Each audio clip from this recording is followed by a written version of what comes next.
Et bonjour à tous, bienvenue dans ce 7ème Dernier Truc pour remplir le fond, un podcast fait à l'arrache, fait par moi, c'est-à-dire What a Fail, qui fait des vidéos storytelling, un podcast fait en une seule prise, pour parler de tout et de rien, surtout de vidéos sur YouTube, et c'est le 7ème épisode, il n'y a pas de lien entre les épisodes, donc de toute façon ça n'a aucun intérêt de regarder ceux d'avant, et celui-là, on va juste discuter tranquillement des questions que les gens ont pu me poser, parce que j'ai fait un post il y a 20 heures de ça et quelques, pour voir les questions des gens par rapport à la création de vidéos, des choses comme ça, et savoir quelles questions il y avait, et je vais y répondre, voilà, parce que je suis quelqu'un qui fait ce qu'il dit, un peu, parfois, ça arrive pas souvent, mais parfois c'est vrai, voilà, parce que dire des trucs pour remplir le fond, au final, j'ai de moins en moins de choses à dire, parce que j'ai déjà plus de 6 heures ou 7 heures de discussion sur les vidéos ou des choses comme ça, et je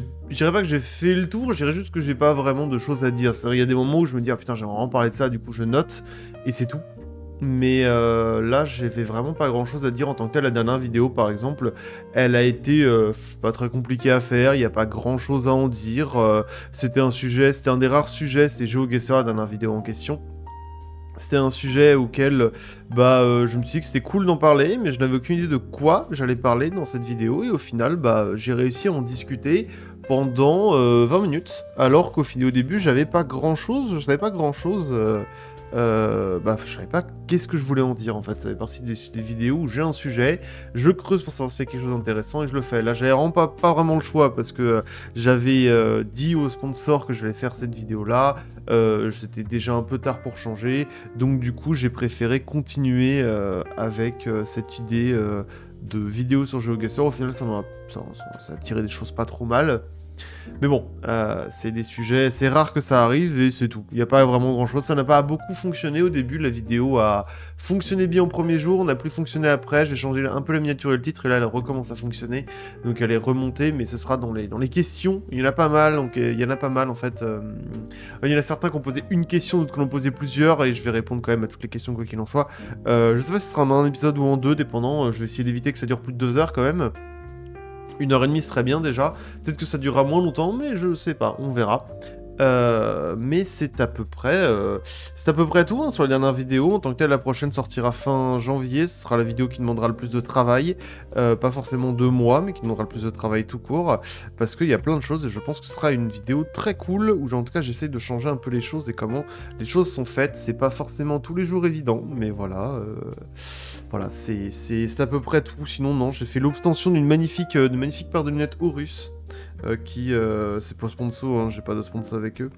Parce que je commençais à me niquer les yeux à cause des lumières bleues et ça me sauve un peu pas mal quand même. Parce que ça rajoute une teinte ambrée absolument à tout et ça m'évite d'avoir les yeux qui piquent.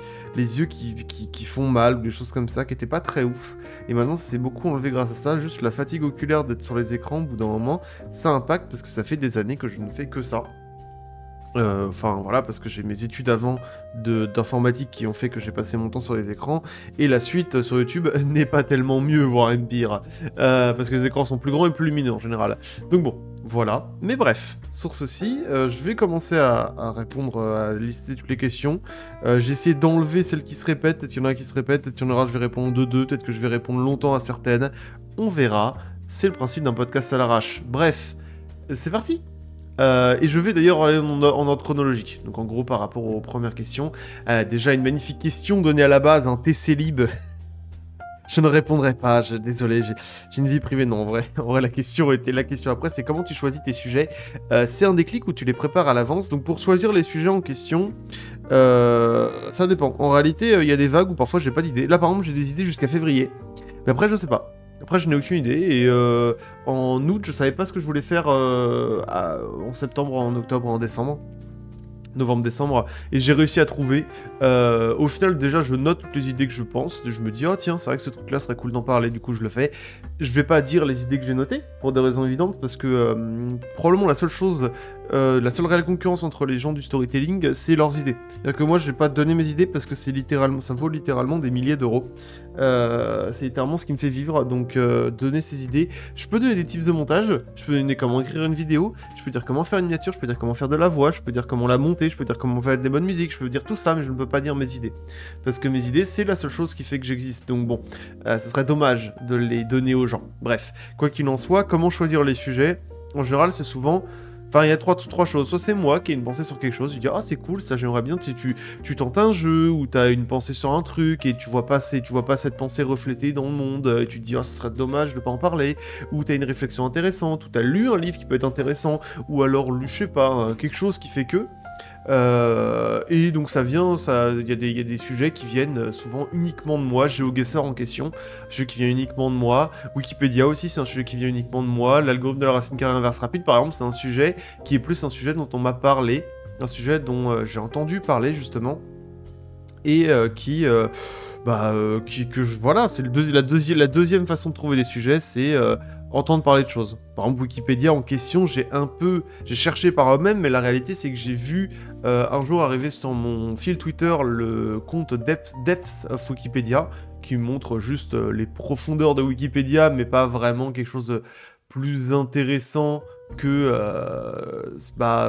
les pages un peu random qu'il peut y avoir, ou les descriptions, les photos un peu qui paraissent bizarres, etc. Mais c'est juste les trucs un peu rigolos, quoi. Il n'y a rien de spécial. Et je me suis dit, c'est vrai que ça serait rigolo de faire un truc sur Wikipédia. Et du coup, j'ai cherché, je me suis rendu compte qu'il y avait énormément de choses à dire.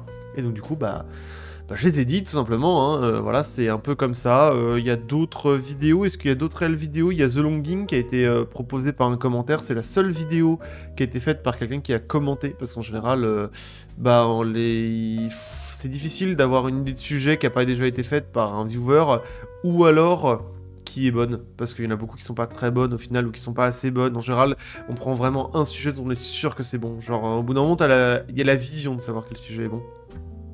Et ouais, par exemple, le magnifique mensonge du jeu vidéo sur l'eau, là, c'est quelque chose que j'avais fait seul, je crois, je l'avais trouvé seul, celle-là. Il y a d'autres qui sont repris aussi d'américains en tant que tel, ça arrive, ça arrive, voilà, mais il y a la vidéo sur le plus grand triche sur Trackmania, il y a Mario Kart, il y a une autre vidéo sur Trackmania aussi, il y a deux vidéos, en fait il y a deux vidéos sur Mario Kart et deux vidéos sur Trackmania, je me rends compte, et la prochaine aussi, qui en fera partie, parce qu'il y a des sujets qui sont tellement bien et tellement pas parlés en France que tu te dis vas-y c'est con, faudrait que les gens fassent ne serait-ce qu'en faire une transcription, déjà une traduction, faire ta manière, et puis voilà, que les gens comprennent que c'est cool, et aussi citer la personne à laquelle tu t'inspires à la base, parce que sinon c'est un peu nul quoi, c'est pas ouf.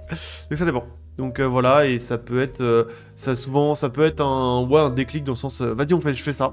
Et je le note et je le ferai, ou je les prépare à l'avance, ça dépend si j'ai une idée, genre j'ai un truc Wikipédia, je suis en mode ouais, faudrait peut-être regarder, faudrait machin, etc. Je teste, je vais voir, etc. Là par exemple, j'avais peut-être une possible idée de faire Viewfinder comme un jeu qui s'appelle Viewfinder du coup, qui est un peu comme Portal, un mélange entre Portal et Superliminal.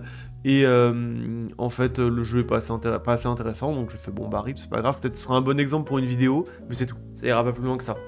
Donc voilà, c'est à peu près tout sur cette question. En vrai, il n'y a pas plus à dire sur les choix de sujets. Après, si, sur les choix de sujets, en général, faut que ce soit pas juste... En fait, j'essaye juste de ce soit juste une histoire et puis c'est tout. J'essaie juste d'avoir quelque chose de plus. Des rebondissements, ou alors une morale intéressante, ou quelque chose de vraiment original. Si c'est une histoire basique, j'y vais pas dedans en fait. En général, je vais pas dans les histoires vraiment basiques. Ça m'intéresse pas. Genre le mec qui a fait un record du monde, ou le mec qui est devenu... champion du monde de quelque chose, ça c'était intéressant avant mais ça l'est plus maintenant. Donc c'est devenu basique on va dire, bien que ce soit pas basique dans l'absolu, c'est devenu basique. Donc je le fais pas. Et c'est plus simple comme ça. C'est beaucoup plus simple de ne pas faire ce genre de sujets qui sont en général un petit peu trop basiques. Il faut maintenant chercher quelque chose de plus, pas sensationnel, je dirais, mais plus original. C'est pas obligé d'être plus sensationnel, je pense que justement le côté sensationnel est déjà fait, maintenant il faut trouver un truc original où t'es en mode ah ouais j'ai appris un truc, je savais pas. Des choses genre sur des sujets pas ultra connus dont on se souvient plus. Genre, je sais pas, admettons un truc que vous vous souvenez plus, les dessins animés de l'enfance, ou les modes un peu rapides, genre les trucs, je dis des trucs random que j'ai en tête, mais Vine, les jeux.io, les trucs type, je sais pas, les modes Minecraft contenu un peu, ou les maps intéressantes, ou je sais pas. Je dis des trucs complètement random dans l'absolu, mais c'est des choses où moi vous pouvez comprendre à peu près le genre de sujets qui sont un peu random et sur lesquels tu peux avoir une vision particulière. Genre, voilà, je sais pas, l'économie de Vine, admettons. Genre, c'est de la merde, évidemment, dans l'idée. Mais au moins, tu dis, ah ouais, c'est vrai que j'ai jamais pensé et tout, et puis tu peux peut-être avoir quelque chose, au final, là-dessus. Et c'est ça qui peut être intéressant, en général. Donc, le choix des sujets est de plus en plus optimisé, on va dire, et de plus en plus réfléchi. Parce qu'il y a des choses des idées que j'ai, dont je ne parlerai probablement jamais, parce qu'au final, le sujet est pas assez intéressant. Ou alors, j'estime qu'il sera pas assez ce sera juste pas assez intéressant pour les gens, ou j'ai pas l'angle d'attaque qu'il faut. Il y a une vidéo qui va sortir en février, ça fait 6 mois que j'y réfléchis, et j'ai enfin trouvé l'angle d'attaque qu'il faut pour parler de ce que je voulais. Enfin, enrober la vidéo dans quelque chose de mieux que juste... c'est la vulgarisation, ça va être en partie la vulgarisation scientifique, j'y arrivé. Et cette vulgarisation scientifique, c'est cool, mais c'est pas suffisant. Va falloir mieux que ça, va falloir une histoire à côté, quelque chose de cool, quelque chose de... Et j'ai mis du temps avant de la trouver, je l'ai trouvée, un peu au hasard au final, et j'étais en mode, ah, c'est une bonne idée, du coup je le fais. Voilà, c'est à peu près tout. Après, la question d'après, je sais pas vraiment comment l'expliquer, parce qu'il dit, c'est quoi une bonne vidéo ? Selon moi, une bonne vidéo, c'est une vidéo qui réussit dans ce qu'elle promet. C'est-à-dire que si c'est des vidéos best-of de gaming, tu dois t'amuser, ou tu dois trouver ça cool, ou tu dois rigoler, ou n'importe quoi. Si c'est des vidéos à type humoristique, tu dois trouver ça drôle. Si c'est des vidéos type storytelling, tu dois être investi par l'histoire. Et l'idée, c'est d'être vraiment à le maximum que tu peux faire une bonne vidéo, vraiment... te met dans l'histoire absolument, ou te fait absolument rire, ou alors t'as des bons délires après, ou je sais pas, voilà, mais ou vulgarisation scientifique, t'as vraiment appris quelque chose et t'es vraiment passionné, t'as vraiment été passionné par le sujet pendant 20-30 minutes. C'est l'idée d'une bonne vidéo, c'est quelque chose qui réussit son but. Et après, la question du titre et de la miniature, c'est quelque chose qui intéresse le maximum de gens possible, c'est-à-dire qui touche le maximum de gens possible sans se foutre de leur gueule. Que tu vas pas dire le mec est devenu millionnaire grâce à ça, alors que le mec en fait pas du tout, il est pas du tout devenu millionnaire, en fait ça n'a rien à voir. Et la miniature doit être jolie et rendre intéressant le sujet et être pile dans ce truc. Et c'est Veritasium qu'on parlait de ça, je mettrai le lien de la vidéo parce qu'elle est vraiment intéressante, sur pourquoi le clickbait est déraisonnablement efficace. C'est comment il l'a dit. C'est une vidéo en anglais mais qui explique à quel point c'est le clickbait, donc vraiment l'idée de faire du putaclic fonctionne. Mais l'idée... Toutes les vidéos sont faites pour faire du putaclic, dans le sens où l'idée c'est vraiment d'être une pute à clic, hein, c'est vraiment ça, genre c'est la base, mais sauf qu'il faut être dans l'idée, dans le soft spot entre que ce soit assez mystérieux et en même temps que ça donne assez d'intérêt et que ça ne demande pas. C'est, voilà, faut que ce soit satisfaisant à la fin. Et une bonne vidéo a tout ça. Je pense que ça va plus loin que ça. À partir de là... si t'as l'idée de réussir ton but, c'est-à-dire d'avoir un bon texte, c'est-à-dire d'avoir un bon montage, c'est-à-dire d'avoir une bonne voix off, etc., etc., etc. Je pense que avec ça, t'as tout. T'as absolument tout. Et comme du coup, la question d'après, parce que celle-là, je pense que c'est bon, j'avais pas plus à dire que ça, je pense que c'est le plus global que je puisse dire, peu importe la vidéo. C'est comment trouver ses erreurs, voir ce qui cloche dans une vidéo. Déjà, il y a deux choses. Il y a deux choses. Soit ça se voit par ce que les gens en ressortent. Il y a les commentaires qui peuvent t'expliquer gentiment que c'est bien marrant ce que tu fais, mais il y a ça qui va pas, ça qui va pas, ça qui va pas. Plus les commentaires disent ça, et plus en général, faudra arrêter. Genre, j'ai vu des storytellers qui en général mettaient par exemple souvent des on dans leur histoire, genre on va faire ça, on va aller là, on va machin, alors que c'est pas leur histoire en fait. Ils parlent d'une histoire d'une autre, et les gens disent mais arrête, c'est chiant. Et ils ont raison, je pense. Ils ont sincèrement raison. Et c'est chose où tu dois te dire, ok, je prends note et je vais changer ça. Faut pas changer à n'importe quel commentaire, mais si tu vois une récurrence de commentaires ou quelque chose qui te dit, ah, ça reste, je suis d'accord, c'est pas très ouf, autant le changer, quoi. Faut pas être vraiment un mec ultra modelable par les commentaires, parce que en divertissement en général, et ça veut pas dire que c'est pas un truc de hautain, dans tous les cas c'est pareil, vous prenez le jeu vidéo, la musique, le cinéma, des choses comme ça, c'est pareil, en divertissement, les spectateurs ne savent pas vraiment ce qu'ils veulent, parce que c'est pas eux qui créent, c'est pas eux qui sont originaux, ils prennent ce qui les conforte ou ce qu'ils trouvaient cool à la base. C'est pour ça que les gens m'ont demandé beaucoup une vidéo sur Outer Wilds, c'était en train de dire mais qu'est-ce que tu veux que je dise de plus, genre quel est l'intérêt? Ok, tu veux juste me voir parler de ça, je comprends, mais autant parler d'autre chose, genre de plus sympa que ça, quoi. Ça, c'est déjà fait et refait. Donc là, c'est des erreurs comme ça, qui sont faciles à voir, plus faciles à voir. Et les autres types d'erreurs, c'est les erreurs qui se voient avec de l'expérience, où tu changes quelque chose et tu te rends compte que c'est mieux en changeant ça. Genre tu te dis, moi par exemple, ma mascotte, au début, je la montrais de toute sa taille. Genre je la montrais de l'eau des oreilles aux pieds. Ce qui est cool, mais c'est pas suffisant. C'était pas suffisant. Je me rends compte au bout d'un moment que ça servait à rien, que c'était pas très joli. Et du coup, maintenant, vous voyez dans toutes les vidéos, le hamster est en plan taille, en fait. C'est-à-dire qu'on voit jusqu'à sa taille, mais pas plus. C'est rare qu'on aille voir plus bas que ça. Ce qui fait que c'est un peu moins facile de savoir que c'est un hamster, du coup, parce qu'il a une petite queue touffue, normalement. Ce que n'a pas un ours, par exemple. Enfin, même quoique si, parce c'est une petite boule de poils. Enfin, bref. Le débat est pas là. Mais c'est des choses où tu t'améliores et tu te dis ouais, c'est vrai que c'était mieux. Alors tu fais une transition et tu fais ah putain, elle était bien. Mais c'est l'idée de toujours un tout petit peu challenger à faire des trucs et à changer des choses pour se rendre compte qu'avant c'était des erreurs. Mais c'est très difficile de d'un seul coup tout changer, d'un seul coup faire du parfait en fait. C'est de l'expérience petit à petit qui augmente, qui s'accumule et qui au bout d'un moment te fait voir des choses qui permettent de se rendre compte que bah t'étais pas très bon à la base. Et c'est un truc qui est assez pute à dire mais qui est très vrai. Je considère maintenant, encore plus avec le temps et le recul, que sur YouTube, il n'y a pas de chance. C'est-à-dire qu'il y a évidemment, tu as de la chance dans le sens où tu as des vidéos qui peuvent fonctionner beaucoup plus vite que d'autres, et tu as peut-être l'algorithme qui va vraiment t'aider. Il y a cette part de chance, mais dans l'absolu, sur le long terme, il n'y a pas de chance. J'ai jamais vu quelqu'un, parce que au final, je commence à aider pas mal de gens. Je pense que j'ai aidé une vingtaine, trentaine de youtubeurs au total. Ça dépend à quel point, il y en a certains juste donné 3 conseils, et d'autres j'ai vraiment carry leurs vidéos au passage.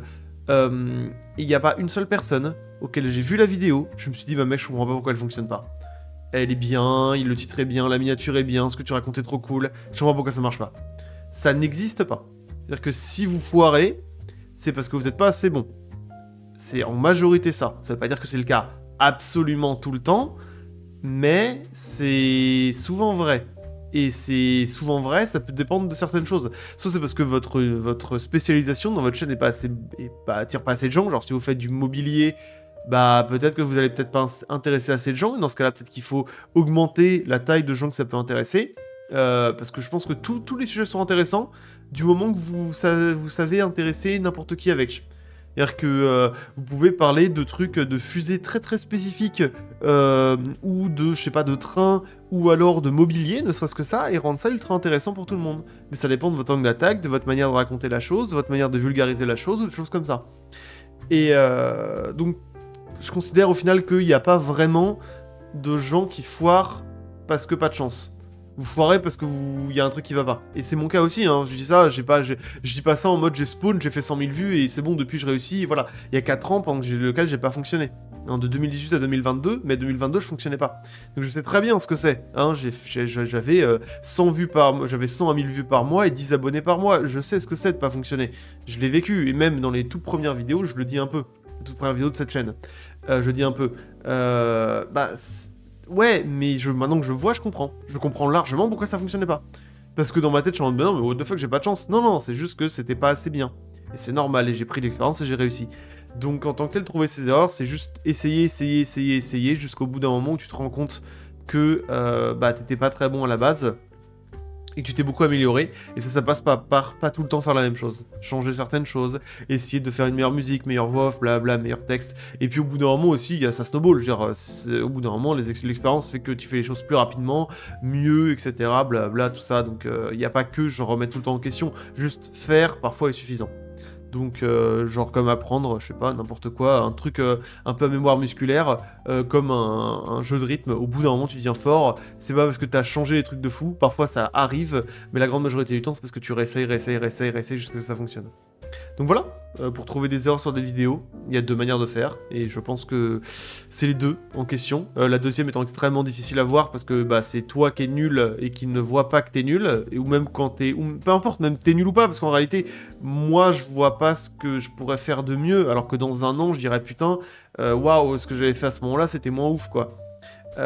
Voilà, on est nul à chacun à notre niveau, quoi. C'est pas un truc où il y a un nul absolu, et genre après t'es bon et c'est bon. Genre non, même moi je progresse, etc. dans ce que je fais. Mais j'ai eu 100, 150, 100 vidéos à peu près pour faire tout ça. J'ai eu 30 revois tes bases, 5 guides, il y a 41 vidéos sur la chaîne, donc ça fait, ouais, un peu moins de 80 vidéos, quelque chose comme ça. Donc voilà, ça m'a mis quand même beaucoup de temps. Voilà. Comment on comprend les données d'une miniature quand on la change? Enfin, comment tester ces miniatures correctement? Alors ça, c'est vraiment très youtubeur... c'est vraiment youtubeur spécifique, ça, parce qu'il faut vraiment avoir fait des vidéos pour un peu savoir. En gros, je vais essayer de simplifier pour tout le monde, une miniature, en gros, sur YouTube, on a YouTube Studio, qui permet d'avoir énormément de statistiques. Donc on peut avoir le nombre de vues, quel genre à regarder, homme ou femme, donc sur quel matériel, je sais pas comment dire, mais ouais, vous avez compris, téléphone, tablette, ordinateur, télévision. On peut voir le taux de clic. Donc le taux de clic c'est extrêmement important, c'est en gros le pourcentage de gens qui ont cliqué sur la vidéo quand ils l'ont vue. Donc 4%, 4 personnes sur les 100 qui l'ont vue ont cliqué sur la vidéo.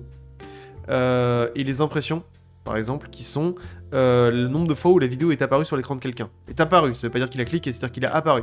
Donc en général, vous prenez les impressions, vous prenez le taux de clic et vous avez le nombre de vues. Alors c'est pas vraiment vrai, parce que le taux de clic est une moyenne, mais bref. Dans l'absolu, c'est ça. C'est impression, par exemple, je sais pas, il y a 100 000 impressions, il y a 10% de taux de clic, vous aurez 10 000 vues. Je me trompe pas, hein.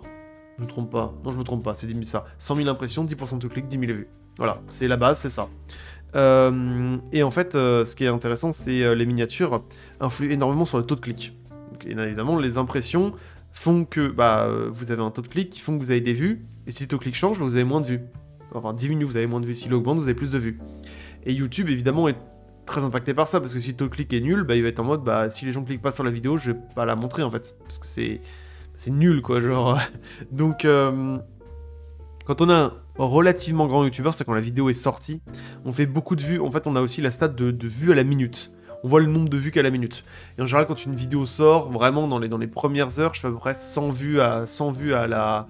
Non, je fais pas 100 vues. Si, je fais 100 vues à la minute. Si, je fais à peu près 100 vues à la minute, c'est ça. Je fais 100 vues à la minute.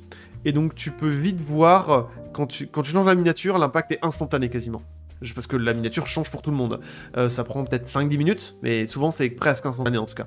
Et on peut très vite voir si la courbe, donc le nombre de gens qui regardent à la minute, augmente ou pas. C'est-à-dire que si elle bouge pas, la miniature change rien. Si elle descend, c'est-à-dire que les gens s'intéressent moins. Et si elle monte, c'est-à-dire que les gens s'intéressent plus. Ça c'est la base. Et ça c'est aussi dans la vidéo que je parle de Veritasium. Le clickbait est déraisonnablement effectif. C'est quelque chose dont il parle. Et c'est quelque chose qui est très utile. Donc à ça, qui est vraiment quand t'es un relativement gros youtubeur, quand tu fais pas une vue toutes les minutes, tu peux savoir, parce que voilà quoi, évidemment, tu fais une vue toutes les minutes et t'en as deux, waouh, t'as doublé ton nombre de vues, mais bon, ça a pas beaucoup de sens. Et quand t'es un petit youtubeur, ça marche aussi pour les plus grands, pour ça, mais c'est le taux de clic. Si le taux de clic change, ça veut dire que ça fonctionne. Moi, dans ma dernière vidéo, la miniature et le titre intéressaient pas assez les gens. Au début, on était à 15% de taux de clic dans les premières heures, parce que les gens qui sont abonnés, ils connaissent mon nom, etc., qui regardent en général. Après, on descend vers 5% au bout d'un jour, et normalement, on doit stagner vers les 3, 5...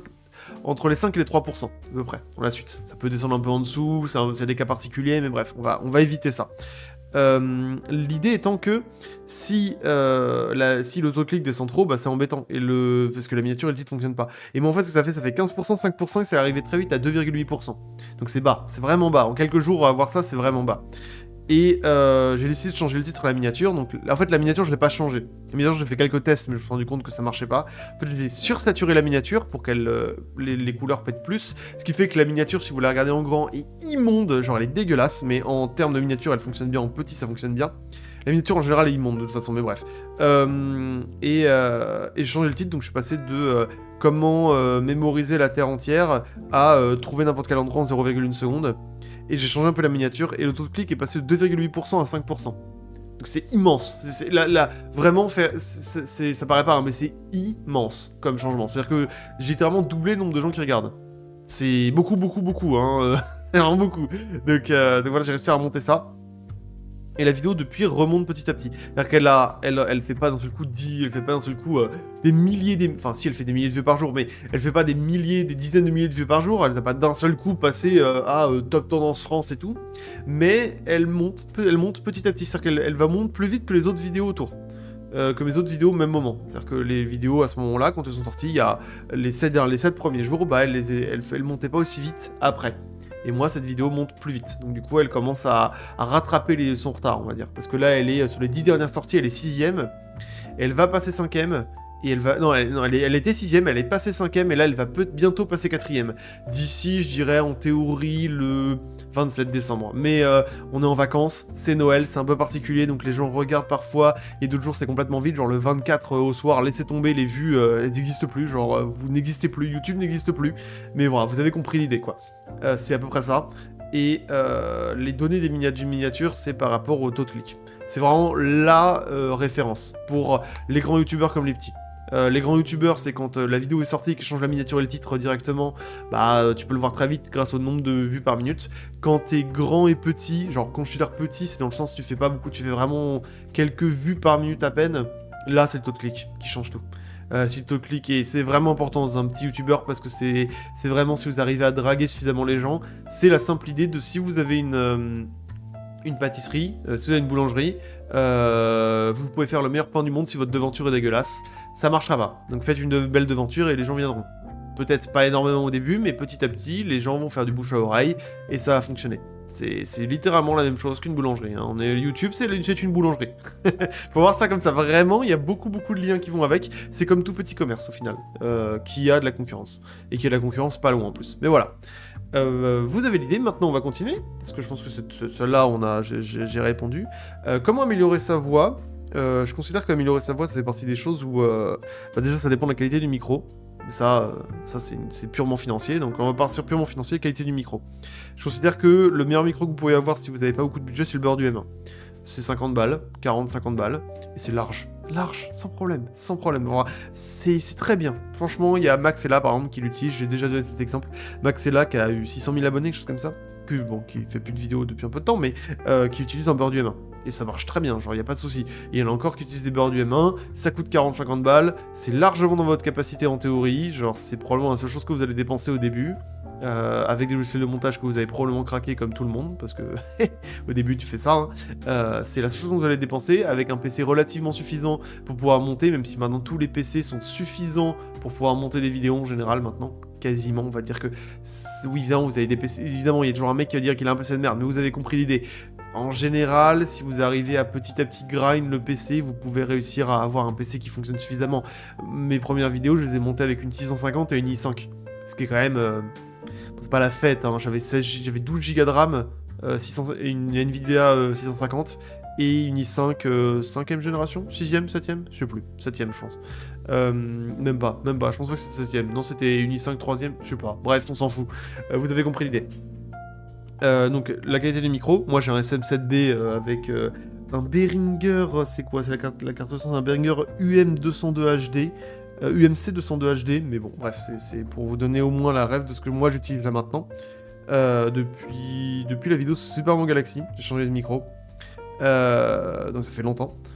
Mais voilà, avant c'était full beurre du M1 et ça ne tue personne. Hein. Après, pour améliorer sa voix, déjà il y a la pratique, évidemment. Il y a la pratique, et surtout, il y a l'idée d'avoir un texte qui convient à la personne. Un texte, en théorie, il est censé être parlé, il est censé faire croire qu'il n'existe pas. C'est régulier que dans mes commentaires, il y a des gens qui disent « Ah, mais t'as dit ça, machin, c'est pas vrai. » Par exemple, pour donner une idée, la dernière vidéo, donc celle sur GeoGuessr, j'ai dit la localisation, il faut au moins, 3 satellites pour vous localiser. Les gens ont dit non, il en faut 4. Et je suis en mode, non, vous avez pas compris, j'ai littéralement dit au moins 3, parce qu'il en faut au moins 3. Je l'ai vérifié, j'ai regardé, au moins 3 pour avoir une localisation à peu près exacte. 4, c'est pour vérifier la localisation. Mais le minimum possible, c'est 3. Sauf que les gens sont tellement habitués à entendre le texte comme s'il était parlé, qu'ils considèrent que mes mots sont faits à l'arrache, sauf que pas du tout. Souvent, c'est calculé quand même, c'est souvent relu, enlever des phrases, réécrire, rechanger des verbes, des machins, etc., et voilà, c'était vraiment écrit, mais les gens sont tellement habitués à ce que ce soit parlé qu'ils estiment que c'est fait à l'arrache, alors que non. Et c'est ça, en fait. L'idée, c'est d'avoir un texte qui convient à la personne. C'est-à-dire que moi, j'ai des expressions, des manières de faire, des choses qui font que, en plus d'avoir une intonation, comme vous avez l'intonation que j'ai actuellement n'est pas la même que si j'étais en mode... Et c'est là vraiment que c'est intéressant de se rendre compte que Wikipédia n'est pas un site si facile que ça. C'est plusieurs millions de personnes qui viennent par mois pour travailler sur le site. C'est à peu près comme ça. Mon intonation, c'est pas du tout la même. Mais l'intonation est faite pour que je puisse déjà très facilement refaire la voix tout le temps la même, donc c'est beaucoup plus facile. Genre si par exemple je foire sur Wikipédia, c'est vraiment le truc le plus impressionnant, je peux recommencer en disant Wikipédia, c'est vraiment le truc le plus impressionnant, et je peux refaire ça 10 fois d'affilée sans problème. Ce qui permet de pouvoir cut plein de moments où je me foire, etc. Ça c'est une autre histoire, mais bref. L'idée étant que il faut avoir, pas forcément l'intonation, ça si vous voulez, mais voilà, mais déjà une intonation qui fonctionne, c'est-à-dire que vous n'avez pas tout le temps la même. Faut réussir à varier un peu comment vous faites, comme vous parlez réellement, vous parlez pas en étant toujours la même monocorde, et il faut que ce soit ressemblant à votre voix. Enfin, dans le sens où il faut que ce soit ressemblant à la manière dont vous parlez un petit peu, parce que sinon c'est bizarre, ça fait un peu, vous allez, un peu comme si vous allez imiter quelqu'un d'autre. Ça va se voir, ça va être bizarre, ça va paraître pas forcément bien, voilà. Donc améliorer sa voix, ça se passe par l'idée d'avoir un texte qui vous convient, qui va avec vous, avec votre manière de parler, avec vos mots, hein, voilà, tout simplement. Après, ça en va avec l'idée de bien intoner ça. Donc, c'est-à-dire qu'il faut savoir quand est-ce qu'il faut être un peu grave, quand est-ce qu'il faut être joyeux, quand est-ce qu'il faut être monocorde, etc. Il y en a qui n'ont pas d'intonation, Ego n'a pas d'intonation par exemple, Combo pas énormément non plus. C'est des gens qui ont une voix, un truc relativement monocorde par rapport à moi, je le suis beaucoup... C'est un peu moins, genre je le suis quand même moins à la base. Et vous avez à peu près l'idée. À partir de là, comment améliorer sa voix, c'est de la pratique. Et littéralement juste avoir un bon texte et savoir bien l'intonner, ce qui est, encore une fois, de la pratique, simplement. C'est avoir de plus en plus un truc qui vous ressemble. Au début, c'est pas évident, mais pour ça, faut bien travailler le texte. Faut pas avoir trop de répétitions dans les mots, faut avoir comme je dis, des mots qui vous ressemblent. Faut que les phrases aient un sens, qu'elles aient un intérêt, que vous sachiez comment les dire. Si vous ne savez pas comment dire une phrase, remettez-la en question. C'est peut-être qu'elle n'a rien à faire là ou qu'elle doit être changée. Mais il y a des phrases parfois où même il y a des phrases qui sont compliquées à dire. Genre des trucs où il y a plein de ce ou de ve, ou des trucs genre vous croyez, des choses comme ça. Les vous, moi j'essaye d'enlever parce que ça me saoule, j'aime pas. Genre j'arrive pas à le faire. En général, vous en verrez assez peu. Sauf quand je suis forcé à le faire. Mais c'est un peu ça. C'est un peu genre de truc. Par exemple, intelligence artificielle, c'est pas non plus très évident à dire dans une phrase. Donc parfois, vous verrez plus dire IA. Quelque chose comme ça. J'essaie de changer un peu ça, mais souvent c'est le cas. Donc voilà. Vous avez à peu près l'idée de comment améliorer sa voix. Je pense qu'il n'y a pas tellement mieux que ça. Après, l'amélioration de la voix, ça vient aussi par le montage un peu et par la musique que vous mettez derrière, mais vous avez à peu près l'idée de tout ce qu'il faut. Et voilà, on va continuer sur les questions avec quels sont les erreurs notables que tu as fait. On dit ou fait? Je vais regarder parce qu'il y a Word qui me dit déjà que tu as fait, c'est ça. Quelles sont les erreurs notables que tu as faites? Plein. En vrai, plein, mais il y en a des petites, il y en a des plus grosses. Je dirais que les erreurs notables, c'est ne pas avoir assez vérifié ses sources. Parfois, il y a des choses que j'ai dit qui sont parfois complètement fausses. Pas dangereuses, pas fausses dans le terme dangereux, mais qui sont juste fausses. Il y a des choses qui vont pas. Avec ce que j'ai dit, je crois qu'il y a la vidéo sur le mensonge de l'eau, justement, où j'ai pas vraiment bien vulgarisé certaines choses parce que je les comprenais pas parfaitement. Et depuis, je fais plus gaffe. Je vais boire de l'eau, j'arrive.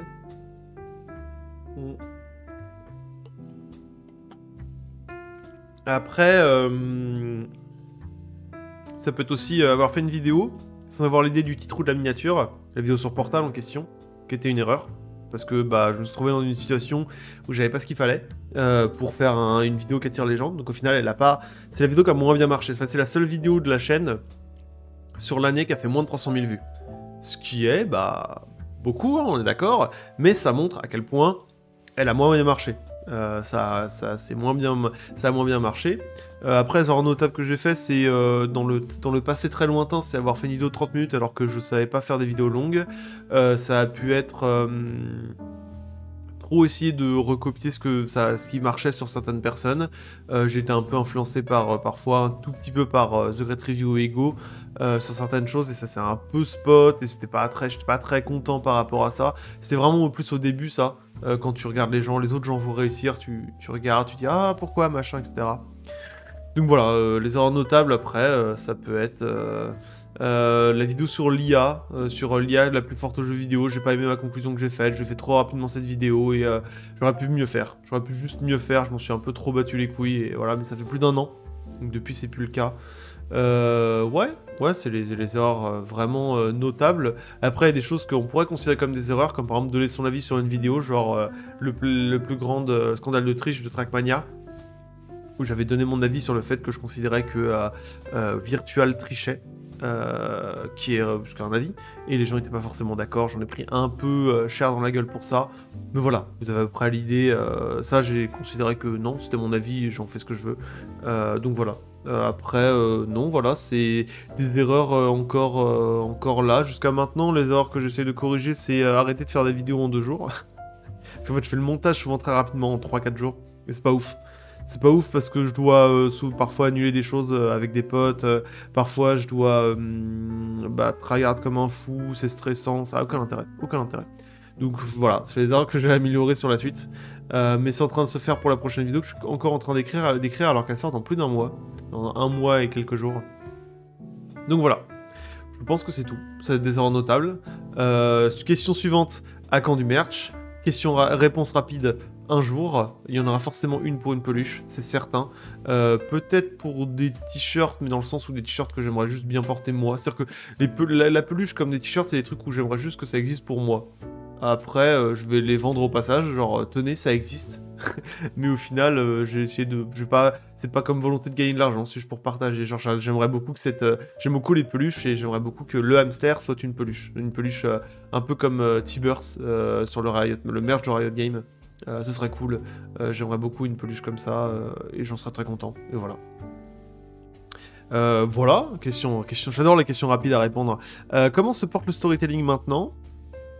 Bien. Bizarrement. Non, en vrai, bien. Les gens sont pas saoulés. Mais ça se ressent toujours que... En fait, il y a de moins en moins de têtes qui réussissent à monter vraiment fort. Ça existe plus maintenant, quasiment.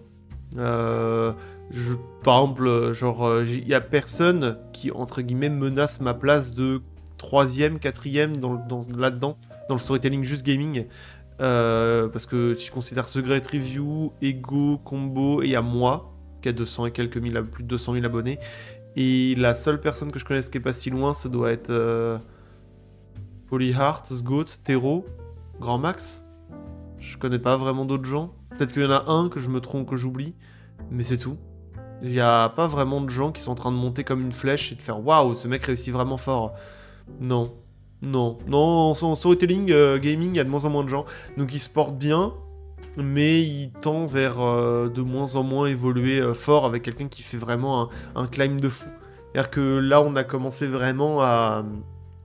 Les gens qu'on climb comme des fous, c'est des gens qui ont avancé assez vite dans la manière de faire du storytelling, mais là, on est déjà avancé tellement loin que, je sais pas, enfin, pas forcément moi, je parle, mais en moyenne, la moyenne avant, c'était peut-être un 14 sur 20 les vidéos, et maintenant on est plus autour des 17, 18, 19, voire même 20 parfois, même si, bon voilà, 19,5 peut-être, mais c'est tout.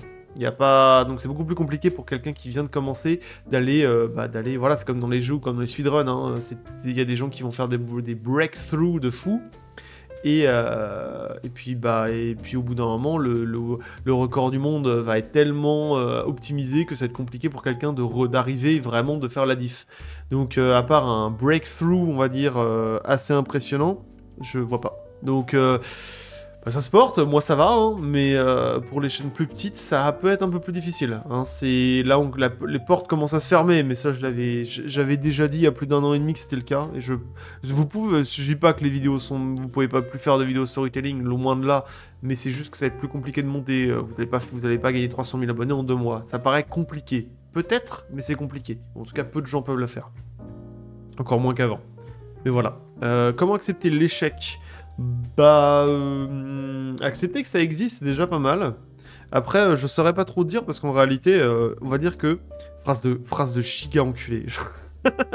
J'ai pas trop connu l'échec, mais plus parce que j'ai jamais décidé de vraiment abandonner. Je pense que l'échec le plus brutal, c'est celui où t'abandonnes ou t'arrêtes. Et vu que j'ai jamais abandonné dans ce que je faisais, j'ai rarement connu l'échec, ou en tout cas il a été très mitigé. Enfin très mitigated. il a été très... Ouais, je crois que la traduction, c'est mitigé. Mais mitigé dans le sens, il a été très...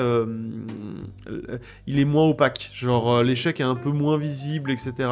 Parce qu'au final, voilà, ce que tu vis comme un échec, tu réussis petit à petit en continuant à travailler, à l'enlever, ou en tout cas à le rendre moins gros par rapport à tout ce que tu as créé. C'était un peu la phrase...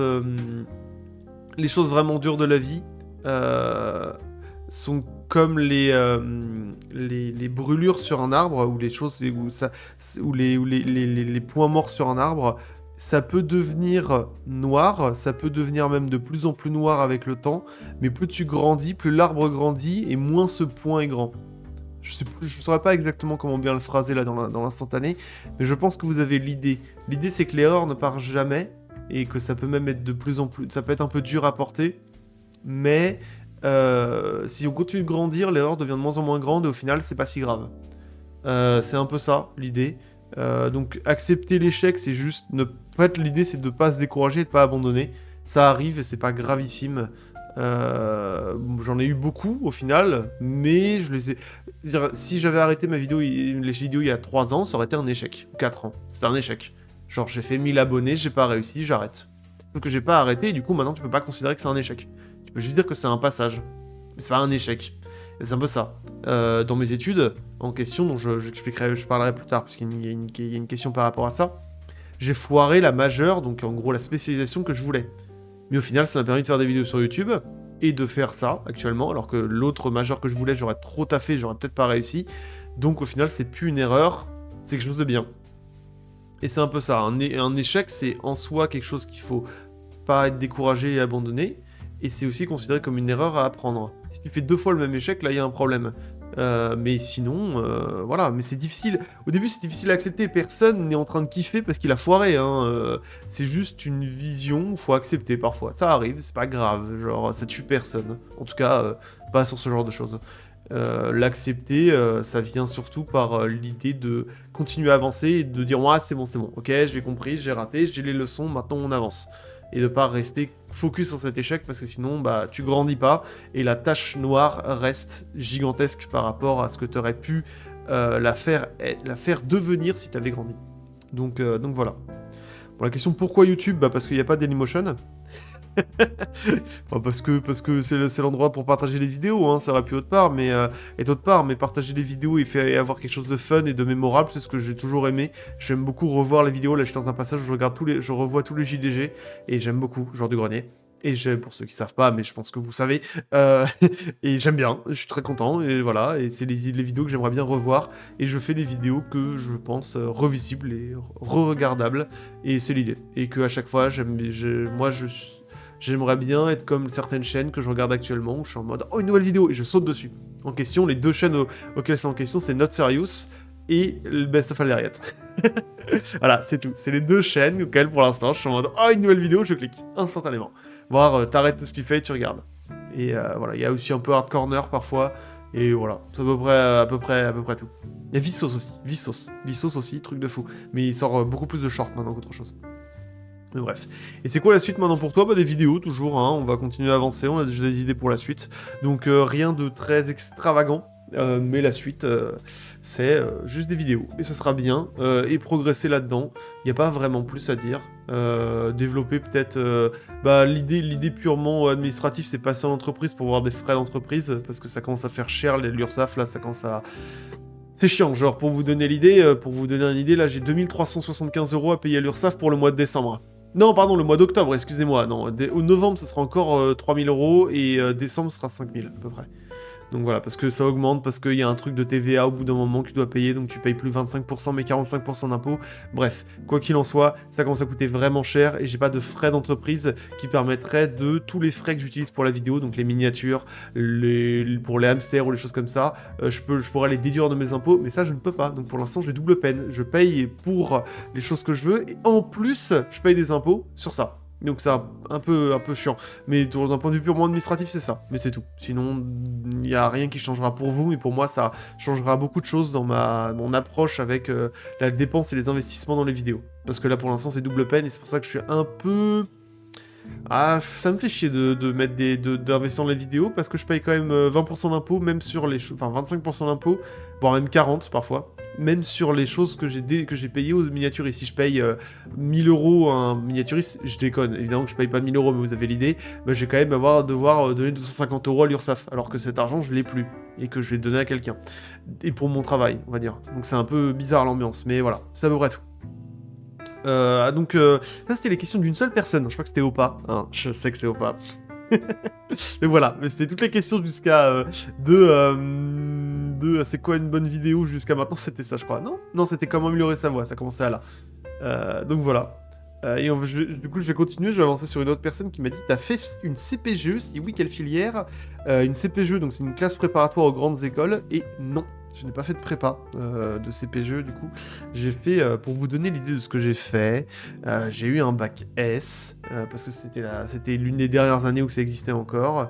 Et après, j'ai fait EPITA, donc une école d'ingénieur en informatique qui est considérée comme la meilleure en France. Je pense que c'est vrai, ou en tout cas ça se rapproche de la vérité. En ayant vu la capacité des autres élèves d'autres écoles, je pense que c'est vrai. Mais on doit pas être loin dans l'idée. Et c'était une prépa intégrée, donc c'était 2 ans dans l'école c'était de la prépa, donc c'était maths, physique, français, algorithmique, programmation. Et après, c'était ingénieur. Truc basique, non. Il y a plein de choses à dire. Il y a énormément de choses à dire sur mon école, beaucoup. Et si je la recommande, je dirais simplement que la dernière chose que j'ai pu donner à mon école, c'est très edgy, mais c'est vrai. Le dernier avis que j'ai pu donner sur mon école, quand ils m'ont demandé mon avis, j'ai dit je suis devenu ingénieur, j'aurais préféré être heureux. Donc voilà, c'est pour vous donner l'idée que j'ai de cette école. Je suis fort, hein, je suis très fort en programmation, ça m'a pas spécialement rendu heureux. C'est dommage, hein. Donc bon, voilà. Et du coup, non, je n'ai pas fait de CPGE. C'est possible, en théorie, on peut faire une CPGE et rejoindre l'EPITA au cycle ingénieur, donc en 3e année. Ça n'a aucun intérêt, autant faire la prépa de l'école plutôt que faire un truc autre part, parce que elle est spécialisée pour l'école, donc voilà, c'est mieux. Voilà. Puis même si ça plaît pas, au bout d'un moment, il y a des passerelles qui existent, bref. Je vais pas commencer dans les études, mais vous avez à peu près l'idée. Et voilà.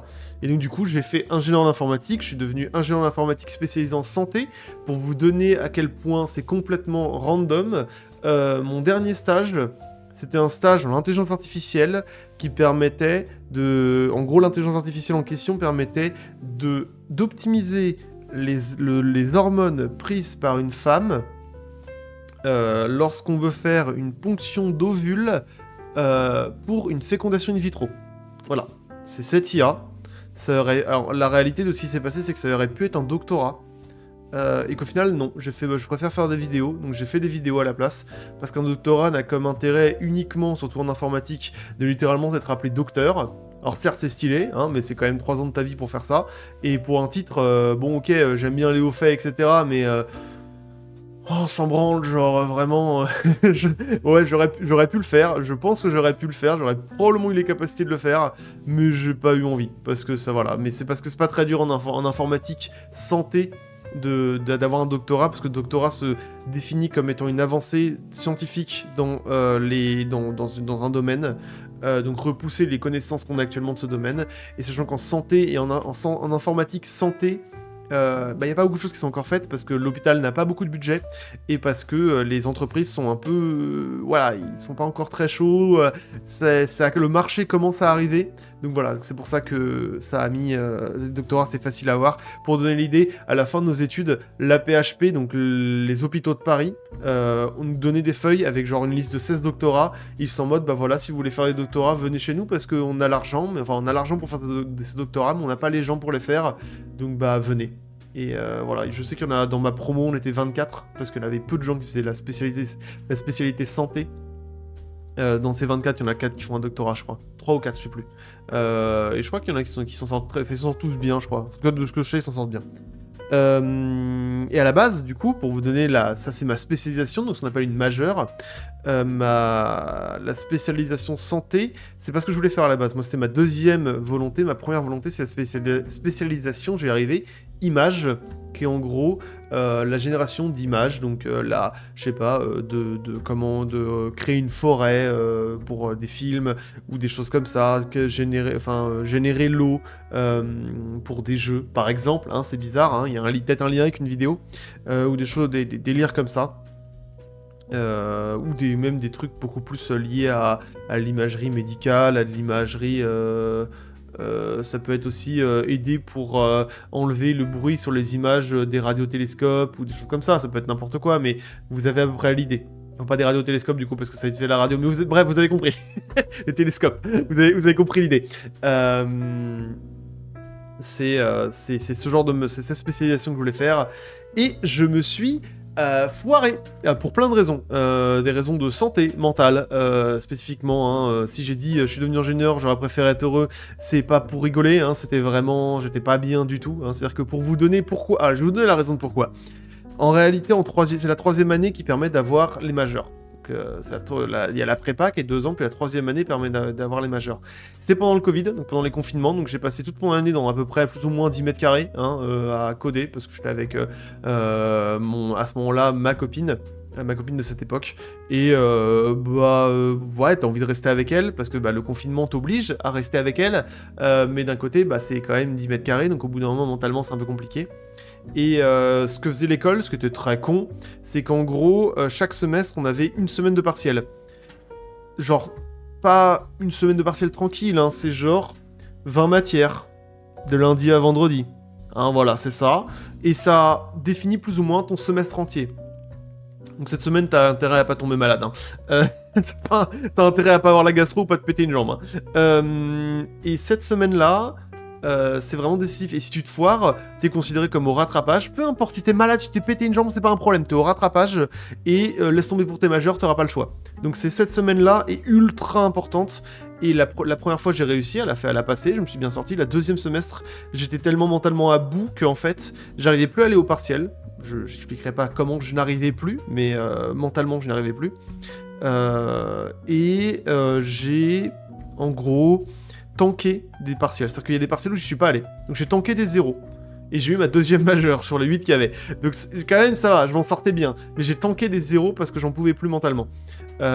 C'était vraiment des moments où j'ai appris ce que c'était qu'un burn-out, et c'est vraiment dur, et c'est vraiment pas facile, et cette année-là demanderait une vidéo d'1 heure à expliquer l'entièreté de tout ce qui s'est passé, mais vous avez au moins à peu près l'idée d'à quel point c'était de la merde à ce moment-là,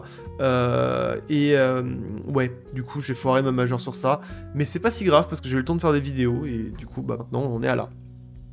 Voilà. Bref, du coup, j'ai pas fait une CPGE. C'est ça pour dire ça. Et voilà. On va continuer sur autre chose, totalement autre chose. Que penses-tu de l'avenir du format storytelling ? En général, comme j'ai dit, mais je le redirai encore cette fois-ci, rapidement, parce que je l'ai déjà dit du coup, dans le dernier podcast, je crois. Ou celui d'avant. Celui d'avant, probablement, celui d'avant. Bref, s'attend à quelque chose de déjà beaucoup plus documentaire, où en fait, on n'essaye pas d'augmenter la quantité du nombre de vidéos, mais la qualité du nombre de vidéos. C'est pour ça que la plupart des gens utilisent un motion designer, parce qu'on n'utilise pas des monteurs, parce qu'on s'en bat les couilles des monteurs, vu on fait une vidéo tous les mois ou tous les 2 mois, mais on veut augmenter la qualité intrinsèque de la vidéo qu'on va sortir, parce que c'est beaucoup plus intéressant à faire en fait, parce que on n'a pas beaucoup de sujets, donc autant faire le meilleur du sujet qu'on a. C'est l'idée. Et donc les gens vont augmenter la qualité intrinsèque des vidéos, donc ça va beaucoup passer par des motion designers, ça va énormément passer par ce genre de choses, des monteurs vraiment pro, pas dans l'idée de faire des monteurs qui montent la vidéo, mais qui t'aident à certains domaines, à certaines pratiques, certaines choses, je sais pas, gérer la musique, le montage sonore, les bruitages, choses comme ça, des artistes 3D, voilà, etc. Donc ça va tendre vers ça, vers un style de plus en plus documentaire, de plus en plus qualitatif, pas quantitatif. Et ça va être de plus en plus ouvert, c'est-à-dire que par exemple Lego parle de plus en plus de choses scientifiques ou pseudo-scientifiques, parce que je viens de dire, mais la vidéo sur l'IA ça fait réfléchir beaucoup de gens. Moi je trouve ça un petit peu j'ai fait de l'IA, donc je sais de quoi je parle, et sur ce coup-là, c'est vraiment un peu... Il y a des moments où tu serres les dents et tu dis non, c'est pas vrai, mais du coup, c'est dommage de dire ça, quoi. c'est dommage. En question, J'ai expliqué, je vais rapidement dire pourquoi, parce que je pense que ça peut intéresser. En question, c'est un moment, en gros, il parle des IA et de comment ça agit sur le monde, et il parle d'une IA qui peut auto-apprendre, donc c'est un peu une singularité en intelligence artificielle, une IA qui peut s'auto-améliorer en auto-apprenant. Et il est en mode, et il dit plus ou moins dans la vidéo que on dit actuellement que c'est impossible, et il dit c'est très égo-trip de dire ça, parce que d'où on sait. Et ben on sait parce que mathématiquement, on peut pas le prouver mathématiquement, mais on peut dire comment fonctionnent les IA actuellement que ce n'est pas possible. C'est tout. Une IA ne peut pas auto-apprendre, ou en tout cas on n'a aucune possibilité actuelle de faire ça. Une IA qui n'a pas de données, c'est comme si je vous disais, vous êtes dans une boîte noire, vous prenez votre tête, vous fermez les yeux, et vous dites, ok, apprends le tennis. Tu t'imagines avec une balle, tu t'imagines avec une raquette, et tu t'imagines faire des coups droits, en boucle, et puis des revers, et puis des volets, et puis, attends, je te dis pas je te dis pas à quoi ressemble la raquette, je te dis pas non plus à quoi ressemble le filet, je te dis pas les règles du jeu, et tu sais pas à quoi ressemble la balle. Voilà. Bon courage, allez force, hein. Voilà, c'est ça une IA qui auto-apprend. Vous comprenez très bien que si vous pouvez pas le faire, une IA n'est pas vraiment capable de faire ça. Une IA ne peut pas générer ses propres données. Ou en tout cas, si elle génère ses propres données, elle les génère par rapport à d'autres données qui existent déjà, et elles sont forcément aussi bonnes, voire moins. Mais elle ne peut pas être meilleure que ce qui existe dans la vraie vie. Enfin, vous pouvez pas être meilleur que ce qu'il y a de meilleur. Enfin, vous comprenez que, voilà, ça serait bizarre. Une IA ne peut pas auto-apprendre. Et c'est très frustrant de entendre ça, parce que, bah non, c'est pas un ego trip de dire ça, c'est juste vrai. C'est dommage, mais c'est juste vrai. Je comprends qu'il faut s'y intéresser parce que c'est un domaine intéressant, mais c'est tout. Enfin, voilà, donc bref. J'en parle parce que je lâcherai ça, mais j'en parlerai dans une autre vidéo à un moment. Ce sera pas une vidéo réponse à ce qu'il fait, mais dans l'idée, je vais approfondir ce sujet-là. Donc le format storytelling va augmenter en qualitatif et va parler de plus de choses. Bon, je parlais de ça à la base. Voilà, c'est à peu près tout, je pense. Après, on va dire qu'il va se semi-professionnaliser. Enfin, il va se professionnaliser. On est déjà théoriquement des pros à faire ça, mais vous avez l'idée. On vit de ça, donc on est théoriquement des pros. Mais voilà quoi. Il va se professionnaliser et devenir de plus en plus qualitatif, et ça va être de plus en plus dur pour des nouvelles personnes de s'en sortir et de rivaliser face à ce qui va se passer en haut, parce qu'en haut on aura le budget théorique pour le faire. C'est-à-dire que évidemment en haut les sponsors c'est du 10 000, 20 000 euros, donc évidemment tu peux mettre 10 000 euros dans ta vidéo, c'est pas un problème, t'en auras encore 10 000 pour toi. Pour un mec qui vient de commencer, ça va être compliqué. Il va pas pouvoir demander des motion designers, des choses comme ça, c'est beaucoup trop cher. Donc voilà, ça va être plus original et plus intelligent que ceux qui viennent du haut, et c'est pas du tout évident. Voilà, c'est l'avenir du format storytelling selon moi. Vous en faites ce que vous voulez. Voilà. Je vais continuer du coup. Tu as l'air d'un peu de... Parce que je pense que j'ai répondu aussi à ça. Tu as l'air de sortir un peu de l'univers du JV. Il t'intéresse plus, là, il y a plus d'histoires assez cool, ou juste tu veux essayer d'avoir un public plus varié. En fait, il y a moins d'histoires assez cool, il y a moins de jeux qui m'intéressent, mais en réalité, dans la dernière... ce serait intéressant de regarder. Dans la dernière année, j'ai fait... j'ai fait 1, 2, 3, 4 vidéos. 5, attends. 1, 2, 3, 4, 5, 6, 5, on va pas compter GeoGuessr. Sur les 11 vidéos que j'ai sorties, il y en a 5 qui sont, ou 11 ou 12, je sais plus, il y en a 5 qui sont du jeu vidéo. On est sur une bonne moyenne, mais c'est sûr que ça descend petit à petit. Mais est-ce que j'en sors? Oui, un peu. Mais parce qu'il y a moins d'histoires cool à raconter, et qu'il y a plus intéressant à regarder, autre part. Mais on restera toujours autour du jeu vidéo un peu. Mais ça tend à évoluer, parce que c'est sûr que les sujets, les histoires, on les raconte souvent, et c'est bien marrant, mais il y a de moins en moins de choses, c'est sûr. Il y a de moins en moins de choses. Après, elle m'intéresse plus, non. C'est-à-dire que moi, je suis ouvert à tout sujet. Mais il faut qu'ils soient assez intéressants. Et c'est pas forcément complètement évident. La prochaine sera full jeu vidéo, celle d'après sera beaucoup plus vulgarisation scientifique, et après, je sais pas. Voilà, non, après un public plus varié, pas vraiment.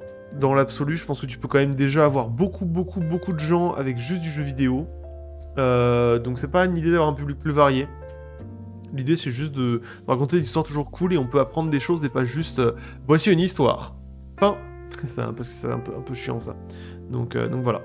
En termes de création pour un débutant, c'est pour un ami, t'inquiète, je comprends, t'inquiète. Tu conseilles de faire une vidéo par sujet, quitte à ce qu'elle soit longue mais que tu la raccourcisses, ou plusieurs qui essayent d'être indépendantes, mais sont forcément un peu liées. Et du coup, après, je répondrai à la suite de la question. Mais en gros, je vais simplifier la question, mais en gros, est-ce qu'il vaudrait mieux faire plusieurs épisodes d'une même vidéo ou une seule grosse vidéo? Je pense que quand t'es débutant, vaut mieux faire plusieurs épisodes, parce qu'une grosse vidéo, le problème, c'est que t'auras le talent que t'as à ce moment-là pour faire des vidéos, qui est assez... ce qu'il est, hein. Tout le monde débute quelque part et d'un niveau différent. Et ce sera peut-être mieux de progresser en termes en termes juste techniques et de faire de meilleures vidéos, parce que si t'en fais une seule très longue, déjà ça va te prendre un temps de fou, parce qu'au début tout prend énormément de temps, ça va te prendre un temps de fou, et pour un sujet que tu vas complètement wipe, c'est-à-dire que tu pourras plus le refaire, et tu vas être un peu en mode fais chier quand même. Chiant un peu d'avoir niqué ce sujet-là. Donc je pense qu'il faudrait faire plusieurs vidéos, mais indépendantes. J'ai fait plusieurs vidéos sur Wikipédia, j'aurais pu en faire une de 2h30. Et j'en fais plusieurs parce que déjà c'est mieux en termes de vues, et indépendante parce que par logique pure, faut pas numéroter je pense les choses, parce que par logique pure, le premier épisode sert plus de vues que le deuxième. C'est rare que ce soit l'inverse.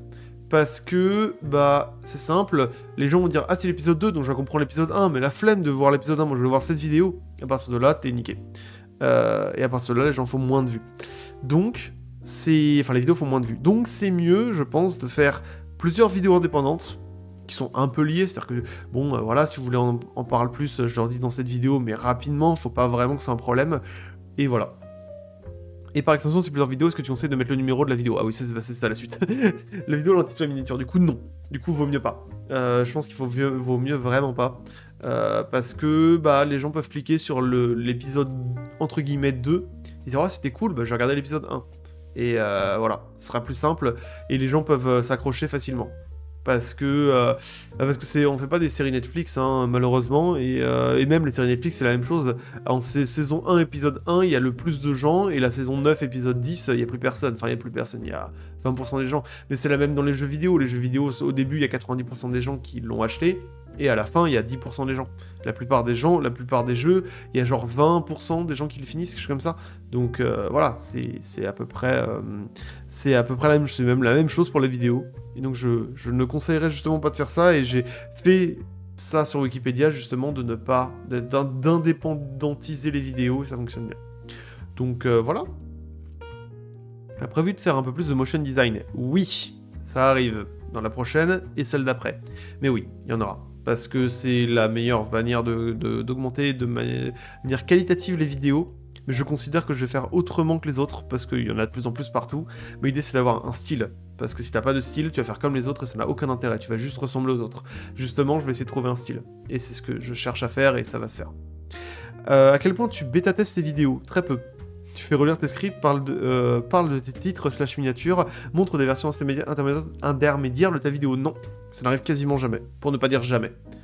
Parce que, en général, déjà pour les versions intermédiaires, faut avoir le contexte de ce qu'il y a avant, en général.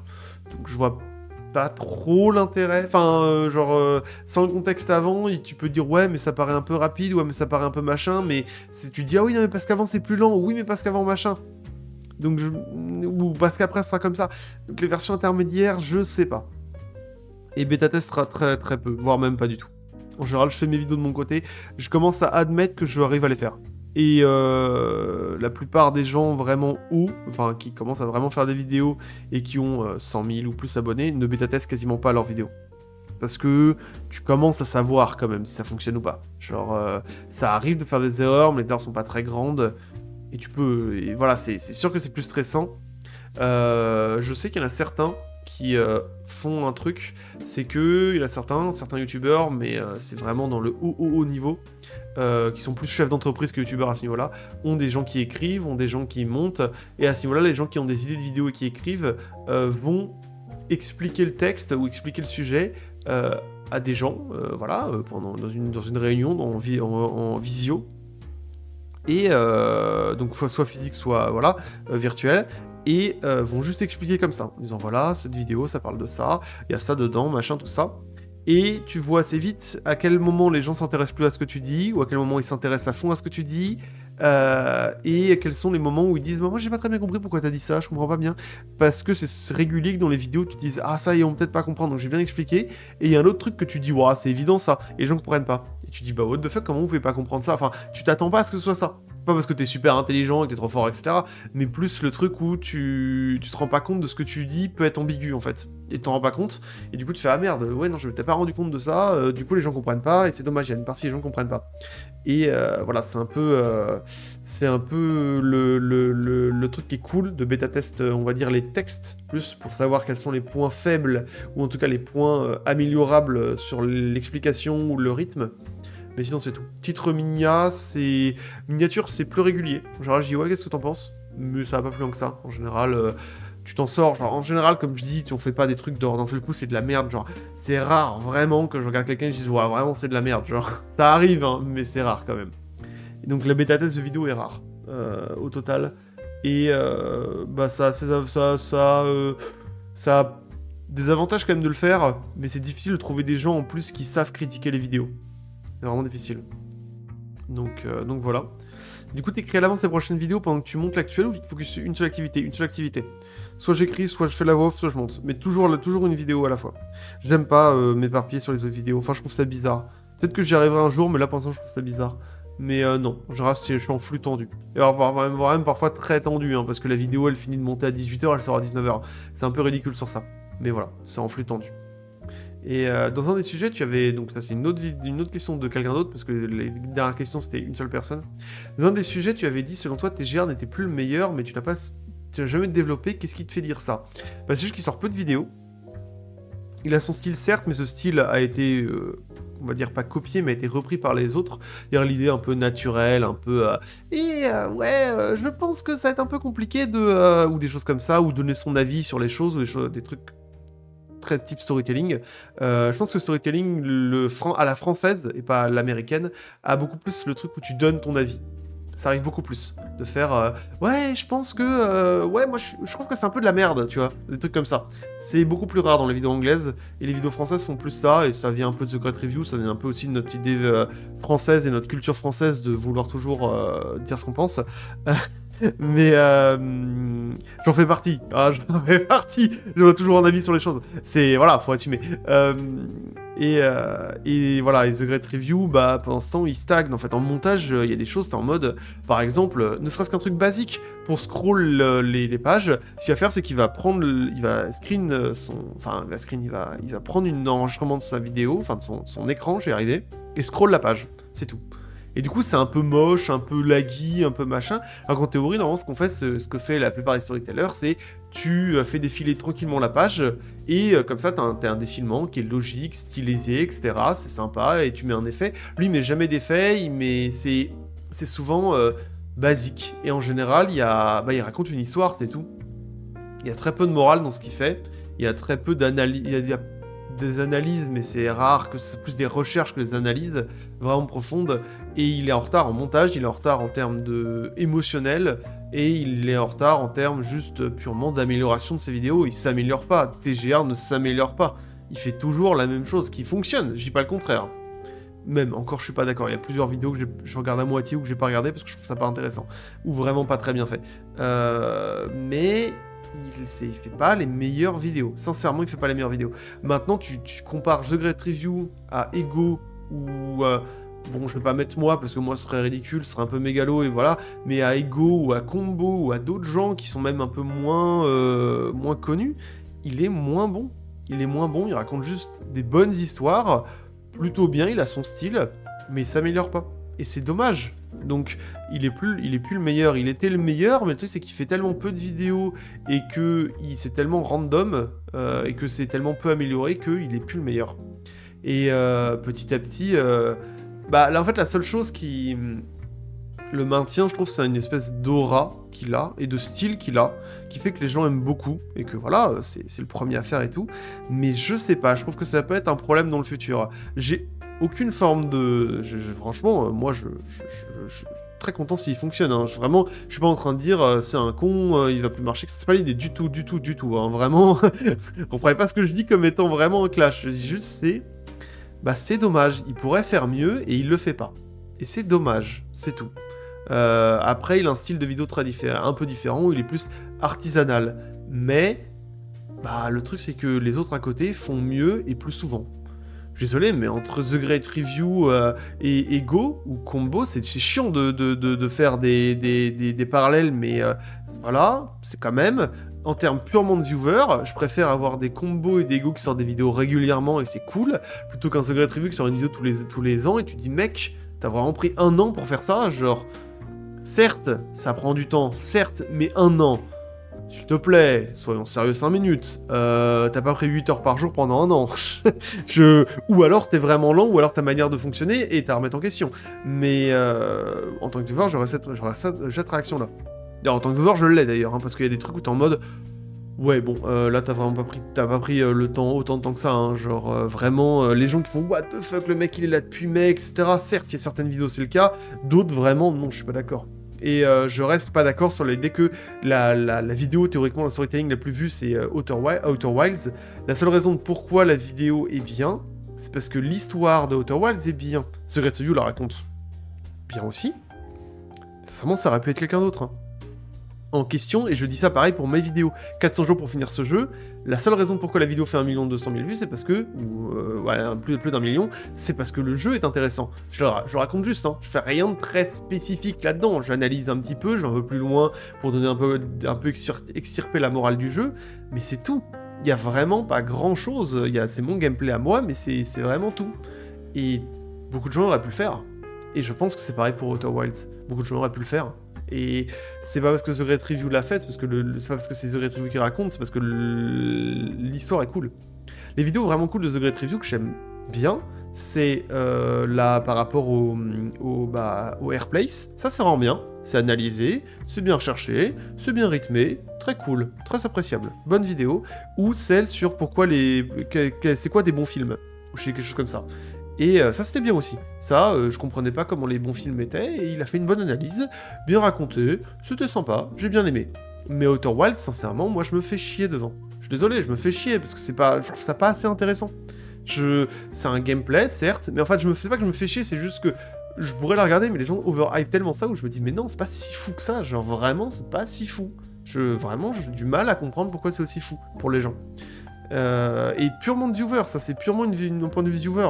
Et je suis toujours abonné à The Great Review. Je regardais sur MGG, j'aimais bien ces histoires, mais il y a une trop grosse hype autour de ce qu'il fait, alors que ce qu'il fait ne s'est pas beaucoup amélioré dans le temps.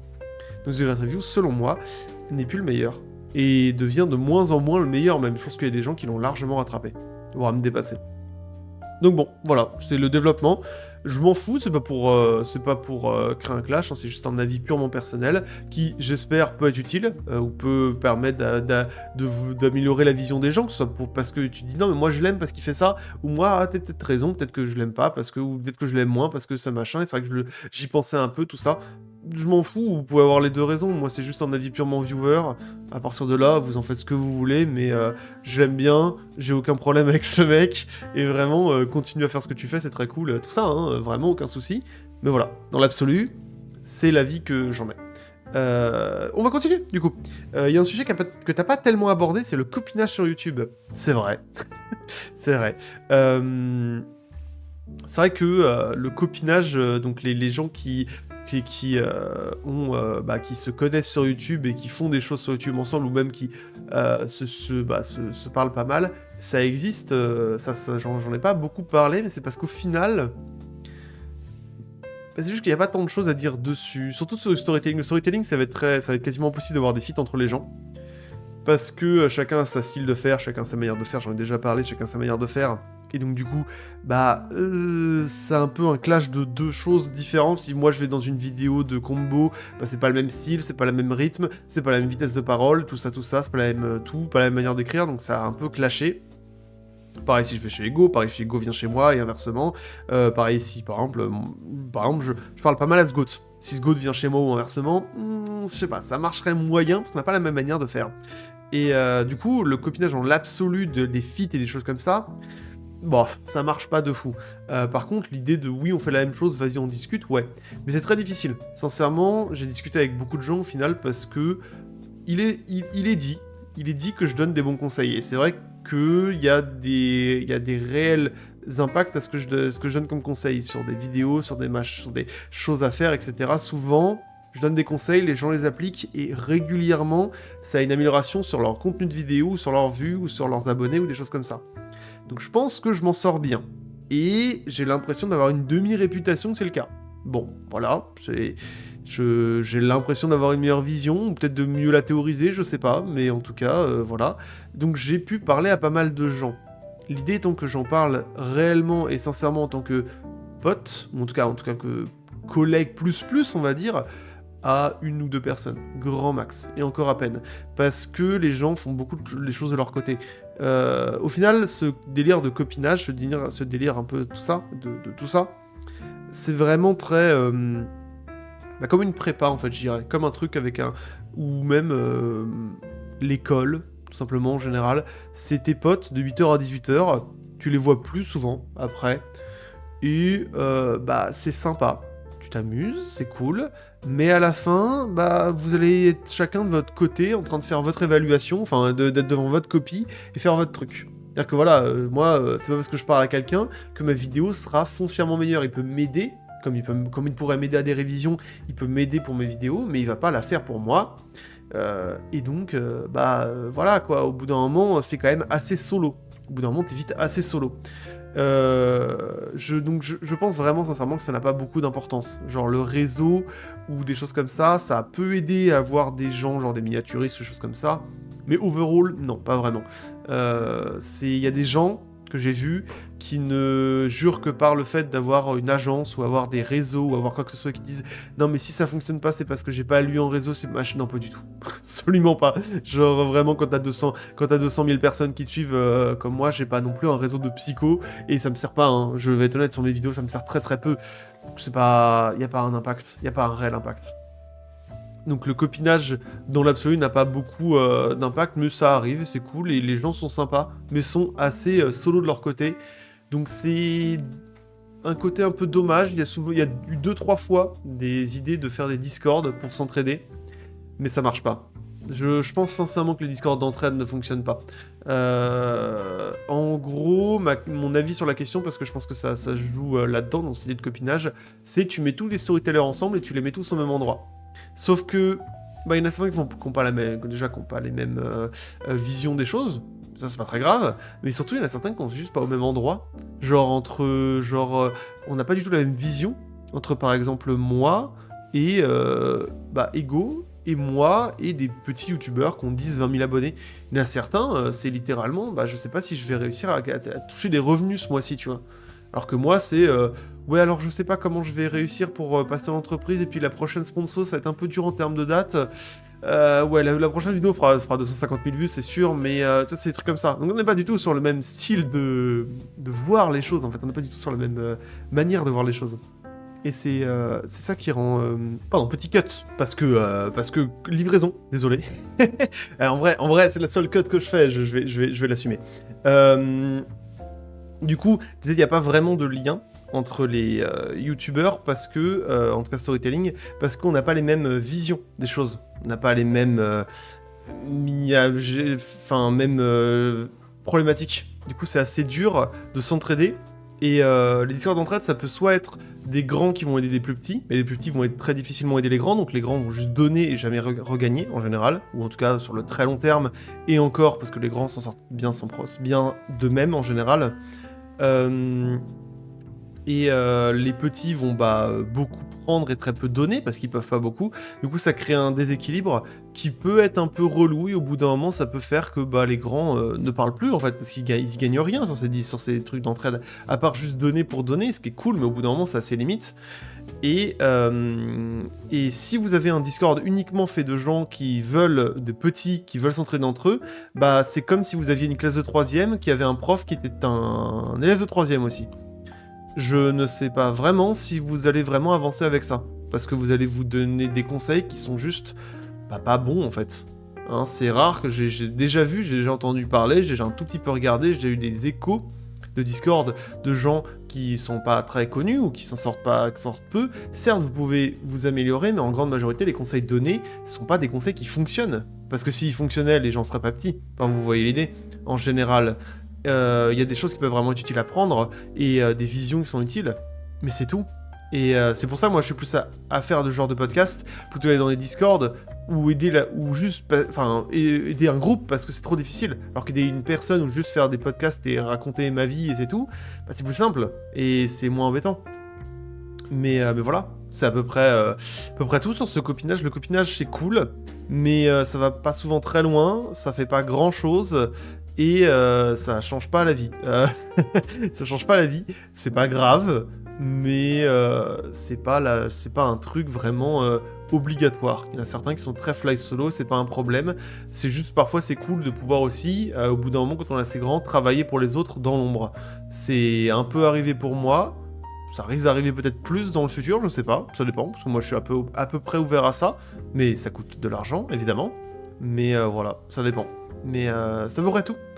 Du coup, on va continuer sur comment est-ce que tu trouves tes musiques, des illustrations pour tes vidéos, et comment est-ce qu'on sait si elles ont des copyrights.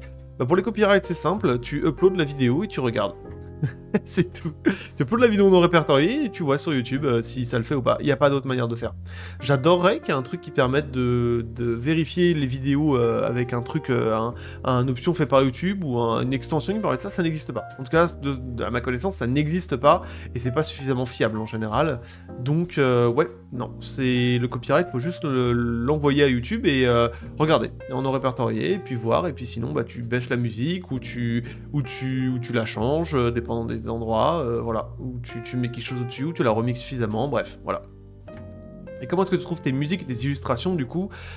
Pour les musiques, c'est beaucoup de scroll sur des trucs type Epidemic Sound, type Home, type Vaporwave, type, voilà, tu lances tu trouves un artiste qui a pas l'air d'être trop mauvais, tu scrolls dans tous ses playlists pour regarder s'il y a un truc qui est bien, t'écoutes 10 secondes de la vidéo, 10 secondes du truc, tu dis non, pas ce qu'il faut, tu écoutes un autre, et puis tu trouves, mais moi je recycle beaucoup mes musiques et je tends à changer ça dans les prochaines vidéos. Parce que c'est bien marrant, mais bon voilà, faut peut-être un peu changer, c'est quand même mieux. Mais en général, je trouve peut-être une ou deux musiques différentes, une ou deux musiques nouvelles par vidéo, grand max, et c'est tout. Et là, j'essaie d'innover, d'aller un peu plus loin que ça, mais c'est beaucoup de temps, c'est beaucoup de temps. Les musiques, c'est l'enfer que beaucoup de gens racontent, ça prend du temps de fou, et c'est pas très très fun. Quand tu trouves pas ce que tu veux, mais au bout d'un moment tu tombes sur des choses, mais c'est du travail, c'est vraiment du travail juste tout le temps, et voilà. Pour les illustrations, bah c'est souvent assez simple, je vois ma phrase, enfin en général il y a à peu près une illustration par phrase ou par proposition, je crois on dit, c'est ça? Ouais, c'est la proposition, c'est une partie de phrase, on va dire, qui est séparée par une virgule.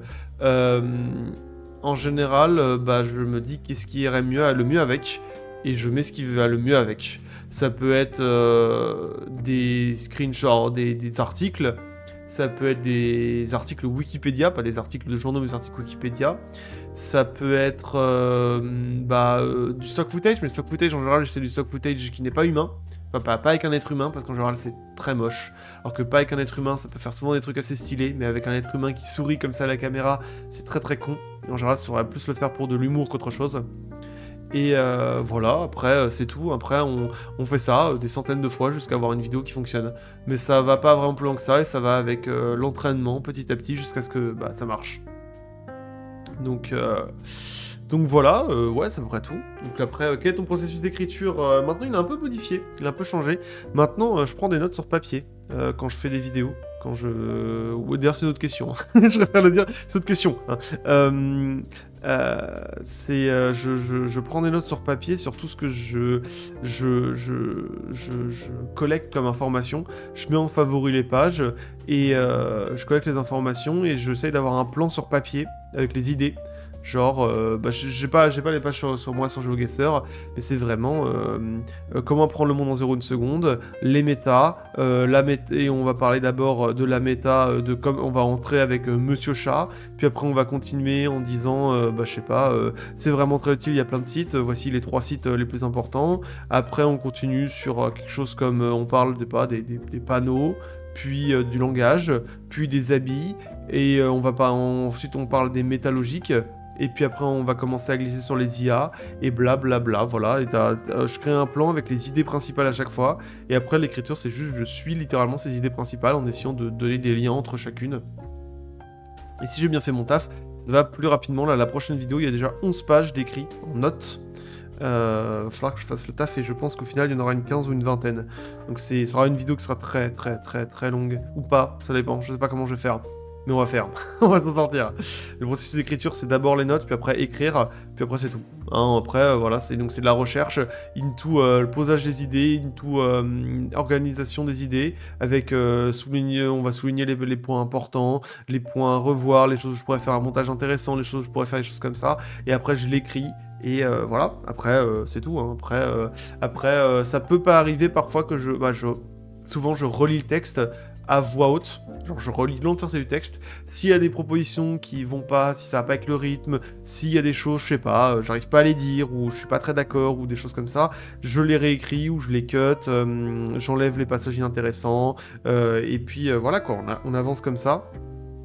Et après, quand j'ai un texte clean, je commence à faire la voix off, puis le montage, et dans le montage en général ça m'arrive de supprimer des phrases qui m'intéressent pas, ou alors de changer un tout petit peu, c'est rare que je rajoute, c'est moins rare que j'enlève. Vous savez à peu près l'idée. Donc voilà. Sur le processus d'écriture, ça pourrait être tout. Après, il y a des vidéos beaucoup plus longues sur comment écrire, avec le théorème du... Enfin, je sais plus comment on appelle, la théorie des paragraphes. Mais ça, j'en parle déjà excessivement à ce moment-là, et maintenant c'est devenu un automatisme. Donc j'utilise plus vraiment... Enfin, j'utilise cette théorie des paragraphes, mais j'y pense même plus, en fait. Donc voilà. Je continue à avancer, il y en a encore plus... Normalement que 2. Je vais essayer de... Regardez, je vais essayer d'actualiser pour voir s'il y a peut-être d'autres questions au-dessus qui sont rajoutées, parce que le post date d'il n'y a pas si longtemps, donc peut-être qu'il y a d'autres questions qui sont rajoutées. J'ai commencé à enregistrer ce podcast en me disant que, en théorie, il n'allait pas en avoir des nouvelles, hein, vu que ça faisait 3 heures déjà que la dernière était arrivée. Donc voilà, donc le... Ouais, si, il y en a une autre. Il y en a une autre, voilà. Si il y en a une autre, oui, il y en a une autre. Après, la question, c'est comment le monde extérieur influence tes vidéos, genre politique, événements familiaux, etc. Et comment tu réagis face à ces changements, on va dire ces changements, même si c'est pas au pluriel. Dans l'idée, il y a assez peu de choses qui influencent mon écriture. Non, j'essaye en général de pas trop être influencé par ça. La politique, en général, j'évite complètement.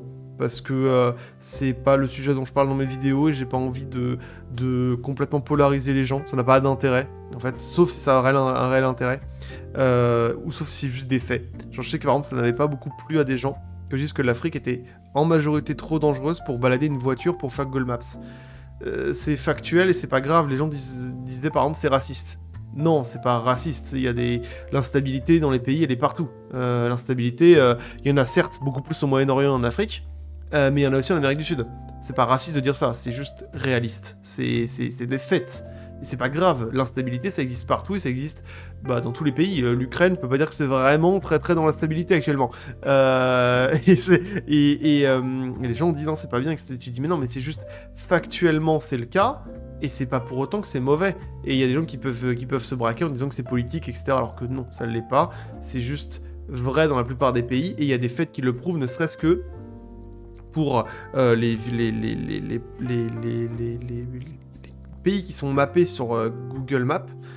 On peut voir que la grande majorité de ces pays africains sont suivis par une voiture de police, une voiture de l'armée ou un milicien avec une AK-47. Ce que je ne vais pas parler dans la vidéo. Enfin, en tout cas sur le dernier point, les autres j'en ai parlé. Mais c'est pour dire à quel point, bon voilà, même eux ils savent que c'est pas tout le temps facile, c'est pas risqué, c'est pas sans risque. Bon voilà, c'est tout, c'est pas gravissime. Et c'est pas du manque de respect, il y a des pays qui sont très stables et qui s'en sortent bien, il y en a d'autres qui le sont moins. L'Afrique du Sud s'en sort bien, mais il y a d'autres pays qui sont aussi assez bien actuellement en Afrique. Et voilà, c'est des choses comme ça. Donc, à part ce genre de choses qui peuvent être pris comme un avis politique alors que c'est juste du factuel, où je vais pas taper trop loin, c'est tout. Les événements familiaux, non, c'est assez rare, parce que les événements familiaux, en général, j'ai une famille qui est stable, et qui n'a pas vraiment de soucis. Il y a juste une vidéo qui avait impacté énormément de gens, parce que c'était le jeu que vous ne comprendrez jamais, où je parle des difficultés d'écrire. et de plaire aux gens, on va dire, et de pourquoi on fait les choses. Et ça, en général, c'est pas c'était faussement, ça s'est impacté par des choses que j'avais un peu vécues, mais dans l'absolu, c'était pas quelque chose que je vivais actuellement. Les gens disaient, ah, j'espère que ça va mieux, etc. En réalité, ça allait très bien à ce moment-là. Juste que, justement, j'aime bien parler des choses parfois un peu tristes, un peu dures. C'est pas parce que t'es triste, c'est pas parce que tu l'es, en fait, IRL, c'est juste parce que les sujets sont intéressants. Et donc, en général, c'est souvent soit c'est avec des événements un peu passés, que je m'inspire et que je romantise, soit je fais rien. Souvent, je fais rien, d'ailleurs. Souvent, il n'y a pas grand-chose qui va impacter... Il y a des choses qui vont forcer un peu certaines sorties de vidéos, mais en général, c'est plus... par exemple, la vulgarisation scientifique est plus arrivée dans le storytelling. Je dis, vas-y, je vais faire l'algorithme de la racine carrée inverse rapide. Quelque chose comme ça, mais c'est tout. Ça va pas plus loin que ça. Donc voilà, on va avancer, parce que je pense que j'ai réussi sur celle-là. J'ai répondu. Ouais, j'ai encore réussi à répondre à une question. Du coup, dans la niche du jeu vidéo, est-ce que c'est intéressant d'essayer de faire des vidéos sur ce qui est trends, comme par exemple TCG Pocket, même si c'est pas forcément intéressant, ça a plus de potentiel de vue, non. Alors pour moi, je pense que non, ça n'a pas du tout d'intérêt pour moi de le faire parce que certes tu feras plus de vues, mais ce qui intéresse les gens à ce moment, au niveau storytelling, c'est de la qualité de contenu, c'est pas tellement le trend. Ma chaîne est justement un peu un exemple d'à quel point, ouais, non, c'est pas... Trend, non, je fais des vidéos de jeux il y a 10 ans, 15 ans, même ou plus, et ça fonctionne. Vraiment 20 ans, putain, je me rends compte qu'il y a certaines vidéos, il y a des jeux de 20 ans. Mais... du coup, la trend n'est pas forcément obligatoire, et si t'as rien à dire, je pense que c'est une très mauvaise idée de le faire. Parce que t'as rien à dire, ça va se sentir, le titre va être un peu mou, la miniature un peu molle, la vidéo va pas être super intéressante, et tu vas peut-être faire des vues rapidement, mais sur le long terme, tu vas pas gagner beaucoup à ça en fait. Vraiment, tu vas bider en fait. Donc je pense que vraiment faire des trends, c'est souvent une mauvaise idée, et souvent tu manques de recul. Il y a des gens qui peuvent vite faire du storytelling sur des choses qui sont vite arrivées. J'ai vu des vidéos storytelling par exemple sur Inoxtag. Il te fait, mais les gars, attends, déjà il a un documentaire, mais surtout tu te dis, mais attends les gars, c'est un peu rapide là, vous êtes sûr de faire du storytelling sur quelque chose qui est arrivé il y a 2 semaines Vous voulez pas prendre un peu de recul. Et puis souvent les vidéos sont pas ouf du coup. Certes elles peuvent faire des vues, mais souvent sont pas ouf, et il y a des vidéos meilleures qui arrivent après. Donc je considère vraiment que faire ça, à part si t'as vraiment quelque chose à dire, ça a pas un intérêt de fou. Et ça peut créer une espèce de pseudo-course, on va dire, parce que tu vas dire, ah vas-y c'est trend, faut absolument que je le fasse avant que quelqu'un d'autre le fasse. Tu vas créer un peu une course à dire, ah faut absolument que j'aille vite, c'est tout. Et tu vas un peu faire un sujet moins bien. Et c'est dommage, ça rend très dommage.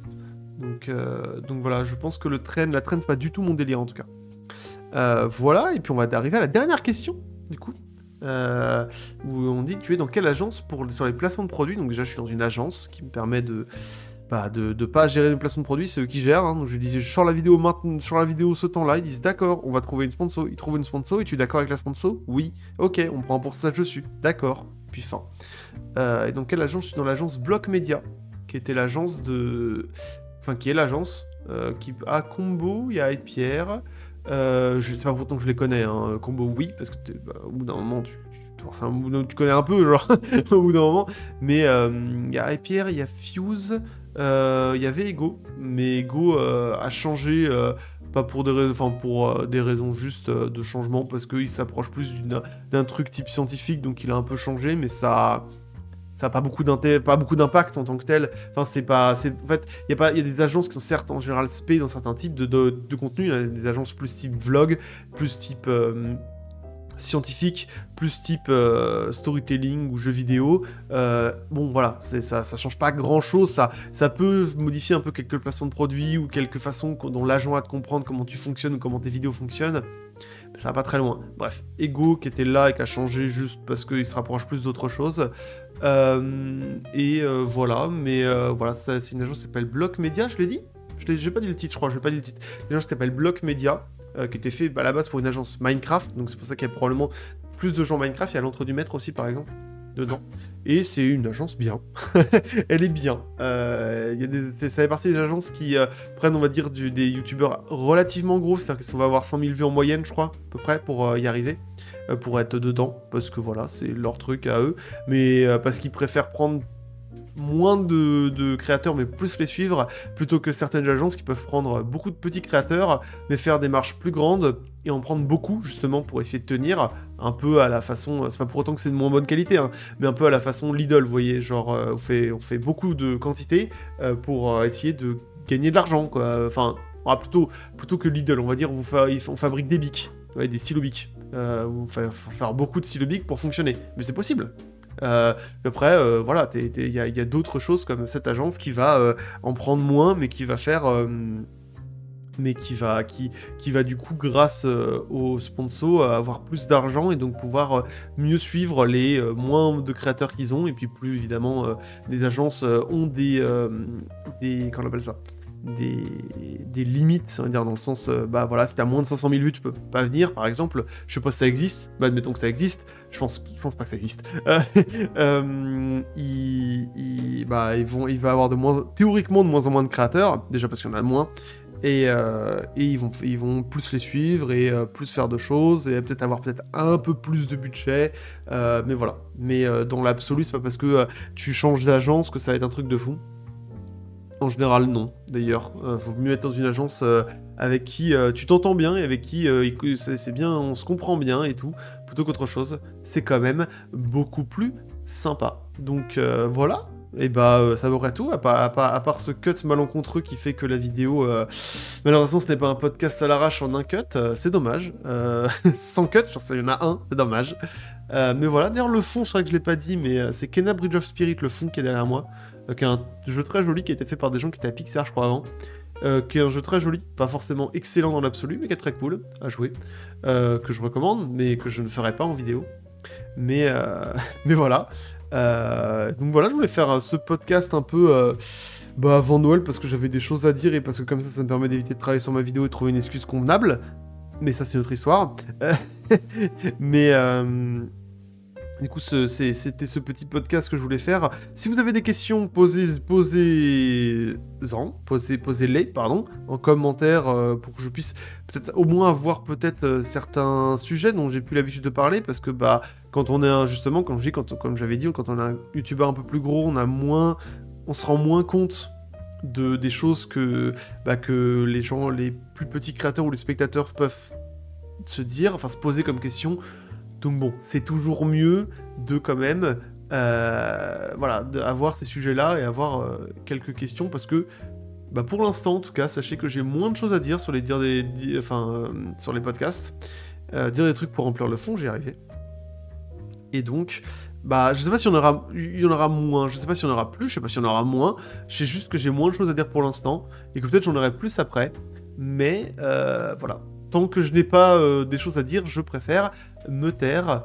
Je voulais répondre aux questions, parce que je trouvais ça au moins sympa de le faire au moins une fois.